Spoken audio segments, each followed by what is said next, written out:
Ahmedabad collector કચેરીથી Jain દેરાસર સુધી આશા વર્કરોએ rally યોજી આંગણવાડી આશા વર્કરોના પડતર પ્રશ્નોની માંગને લઈને વિશાળ રેલી યોજાઈ। રેલી બાદ જૈન દેરાસર પાછળ પડતર પ્રશ્નોની માંગને લઈને સંમેલન અને આ સંમેલન પછી આગામી કાર્યક્રમોની જાહેરાત કરાશે। પડતર પ્રશ્નોને લઈને ઘણા સમયથી આશા વર્કરોની રજૂઆતો છે।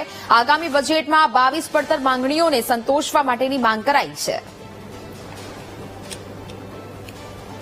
22માં ચૂંટણી સમયે અમને વચન આપ્યું હતું કે આ બહેનોને અમે કમ સે કમ આવતા બજેટમાં એટલે કે તે પછી તરત આવે એ બજેટમાં લઘુત્તમ વેતન આપશું।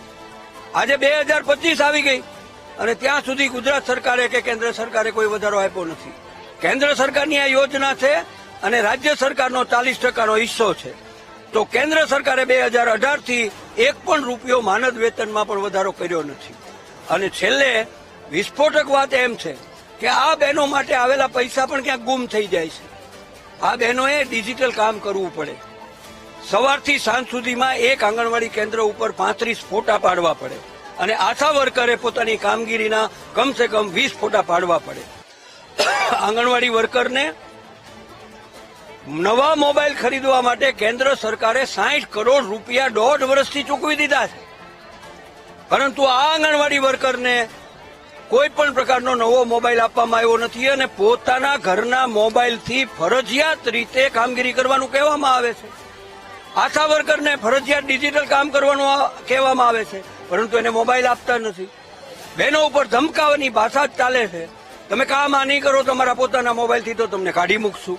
આવી ધમકીની ભાષાની જે માનદ સેવકો પાસે કામ લેવામાં આવી રહ્યું છે એટલે બહેનો ખૂબ આક્રોશિત છે। માંગણીઓ તો અમારી ઘણી બધી છે, 22 જેટલી પડતર માંગણીઓ છે જે સરકાર હજી સુધી ઉકેલતી નથી। અને મુખ્ય માંગણી આજની અમારી એ જ છે કે હાઈકોર્ટનો જે હુકમ આવેલો છે કે આંગણવાડી વર્કર હેલ્પરને કાયમી કરવા જોઈએ, ત્રીજા ચોથા વર્ગના કર્મચારી જાહેર કરવા જોઈએ અને એમને લઘુત્તમ વેતન સરકારી ધોરણે આપવું જોઈએ, અમારી મુખ્ય માંગણી છે। બીજી અમારી મુખ્ય માંગણી છે કે હાલની તારીખમાં અમારી પાસે અમારા પોતાના મોબાઈલથી જે કામગીરી કરાવવામાં આવે છે તો અમારા મોબાઈલ પણ આજે હેંગ મારી ગયા છે। તો કેન્દ્ર સરકારે 60 કરોડ રૂપિયા જે ગઈ સાલ રાજ્ય સરકારને આપેલા હતા તો અત્યાર સુધી અમને નવા મોબાઈલ રાજ્ય સરકારે આપ્યા નથી। તો એ પૈસા રાજ્યના આંગણવાડી વર્કરો પોતાની પડતર માંગણીઓને લઈને રેલી યોજી રહ્યા છે। આપણે હું સીધા દ્રશ્યો બતાવવા માંગીશ। અમદાવાદ કલેક્ટર કચેરી ખાતેના દ્રશ્યો છે કે જ્યાં રાજ્યભરના આંગણવાડી કર્મચારીઓ પોતાની જે પડતર માંગણીઓ છે તેને લઈને જે છે તે રેલી યોજી રહ્યા છે।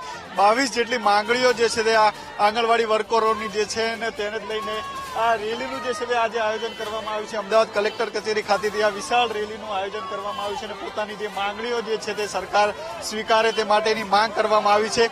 કેન્દ્ર સરકાર દ્વારા 60 કરોડની જે રકમ ફાળવવામાં આવી હતી આંગણવાડી વર્કરોને આપવા માટેની તે પણ તેનું પણ હજી સુધી કોઈ નિકાલ નથી આવ્યો, એટલે કે એક પણ આંગણવાડી બહેનોને હજી સુધી મોબાઈલ નથી આપવામાં આવ્યા તેવો દાવો પણ અહીંયા આંગણવાડી વર્કરો કરી રહ્યા છે। અને હવે આવનારું બજેટ રાજ્ય સરકારનું છે તેમાં પોતાની જે માંગણીઓ જે છે તે સરકાર સ્વીકારે અને જે પડતર પ્રશ્નો છે તેનો નિકાલ કરવામાં આવે તેવી આંગણવાડી બહેનો જે છે માંગ કરી રહ્યા છે। અને આજે વિશાળ રેલીનું જે છે તે આજે આયોજન કરવામાં આવ્યું છે અને આ રેલી બાદ સંમેલન યોજવામાં આવશે। જો રાજ્ય સરકાર દ્વારા તેમની માંગણીઓ નહીં સ્વીકારવામાં આવે તો આગામી સમયમાં અનેક આંદોલન કરવાની જે છે તે અહીંયા ચીમકી ઉચ્ચારવામાં આવી રહી છે। કેમેરામેન અજય પટેલ સાથે અપૂર્વ સિસોદિયા, વીટીવી ન્યૂઝ, અમદાવાદ।